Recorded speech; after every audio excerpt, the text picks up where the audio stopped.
Hello বন্ধুরা guys, কিন্তু আমার তো সুগার আছে, প্রেশার আছে,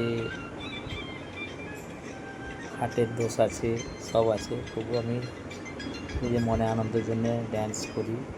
কেমন লাগে আপনাদের কমেন্ট শেয়ার করে জানাবেন। আর এই ভিডিওটা কত বড় দেখা বুঝতে পারছেন। এই ভুঁড়িটা বেড়ে যাচ্ছে, কমছে না। এই যে ভুঁড়িটা বেড়ে যাচ্ছে, কমছে না।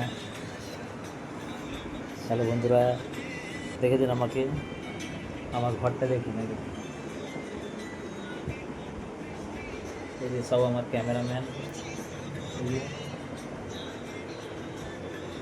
দেখতে পাচ্ছেন আমাকে, ভুঁড়িটা বেড়ে যাচ্ছে আমার। ঠিক আছে। আশিক মণ্ডল, হতিয়া বাজার, জয়পুর থানা, বাঁকুড়া। ঠিক আছে, ভুঁড়িটা কমছে না, দেখুন ভুঁড়িটা বেড়ে যাচ্ছে আমার। খাওয়া দাওয়া ঠিকই করি, খাওয়া দাওয়া কম করি না। খাওয়া দাওয়া মনে আনন্দ লাগলে খাওয়া দাওয়া ফুর্তি থাকে। মানুষকে ভালোবাসলে সব কিছু ভালো হয়ে যায়, সেই জন্য আমি আনন্দে থাকি। কিন্তু ভুঁড়িটা একটু বেড়ে যাচ্ছে আর কি।